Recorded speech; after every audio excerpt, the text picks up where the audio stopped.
Hello, my name is Babak Badin and welcome to our tutorial on the import all and export all features located under model menu. If you have a model with multiple data sources and different settings, or if you have a model with multiple export files and different settings for them as well, then this feature may be particularly useful for you.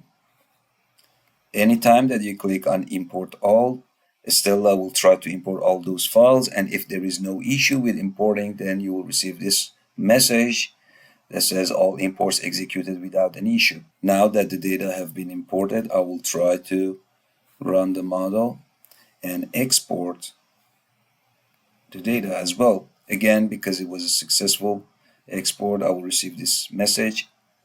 However, if there is a problem, you will get a warning accordingly.